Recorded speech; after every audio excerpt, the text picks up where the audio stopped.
Shaping India's political map lecture 7th। आज हम पढ़ेंगे विजयनगर एम्पायर के बारे में। विजयनगर एम्पायर हिस्ट्री का एक बहुत ही इंपॉर्टेंट टॉपिक है जो कि बहुत सारे एग्जाम से पूछा जाता है। तो देखिए, पिछली वीडियो में मैंने आपको होयसाला टेरिटरीज़ के बारे में बताया था जो कि कर्नाटक वाले एरिया में रूल कर रहे थे। और ये क्या थे, ये इन्होंने दिल्ली सल्तनत को रेजिस्ट कर रहे थे ये लोग, यानी दिल्ली सल्तनत इन पे कब्जा नहीं कर पाई थी, लेकिन बाद में ये विजयनगर एम्पायर में एब्जॉर्ब हो गए थे। अब कैसे हुए थे, तो देखिए मैंने आपको मोहम्मद बिन तुगलक के बारे में बताया था। मोहम्मद बिन तुगलक के रूल में दो उसके गवर्नर्स थे, एक का नाम था हरिहर और एक का नाम था बुक्का। हरिहर और बुक्का, तो इन्होंने दिल्ली सल्तनत से विड्रॉ कर दिया। इन्होंने सोचा हम अपना खुद का किंगडम बनाएंगे, और हरिहर और बुक्का ने साथ में इस्टेब्लिश किया विजयनगर एम्पायर साउथ में। कर्नाटक से इस एम्पायर की शुरुआत हुई, विजयनगर एम्पायर की। हरिहर और बुक्का ने इसकी शुरुआत करी। विजयनगर एम्पायर यानी विजय यानी जीत, victory, the land of victory. Vijayanagara empire का नाम इस नाम से रखा गया था। अब देखिए, विजयनगर एम्पायर की जो कैपिटल थी वो थी हम्पी पे। इनके जो मेन राइवल्स थे, जैसे हर जगह के कोई ना कोई राइवल्स होते हैं, तो इन पे जो सबसे बड़े राइवल थे इनके, वो इनके नॉर्थ में ही थे। वो थे ब्राह्मणी सल्तनट्स, जो मैंने आपको बताया था। बाद में ब्राह्मणी सल्तनत 5 हिस्सों में बढ़ गई थी, जो थे बेराड़, बिडाड़, बीजापुर, अहमदनगर और गोलकोंडा। और इन पांचों को मिलाकर के अब डेक्कन सल्तनट्स बोला जाता था।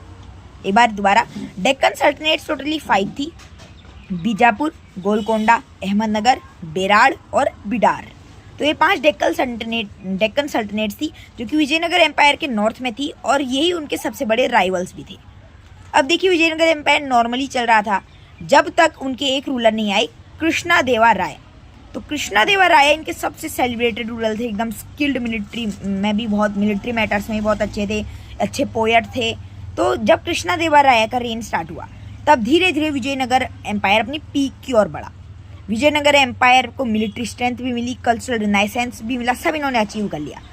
कृष्णदेवराय ने पोएट्स एंड स्कॉलर्स को सपोर्ट किया। कौन सी लैंग्वेजेस में? संस्कृत के पोएट्स, तेलुगु के और कन्नड़ा। संस्कृत, तेलुगु और कन्नड़ा के पोएट्स को इन्होंने सपोर्ट किया। ये खुद भी एक पोएट थे। इन्होंने तेलुगु में एक बुक लिखी थी जिसका नाम है अमुक्तमल्यडा। इस बुक में उन्होंने राजनीति के बारे में, यानी रॉयल पॉलिसीज के बारे में, रूल कैसे करते हैं उनके बारे में बहुत सारी चीज़ें बताई है। इन्होंने बहुत सारी जगह ग्रांट्स भी दिए। ग्रांट्स मतलब बहुत सारे टेम्पल्स, जैसे विठल्ला टेम्पल और तिरुपति टेम्पल। फिर 1529 में बीमारी की वजह से इनकी डेथ हो गई।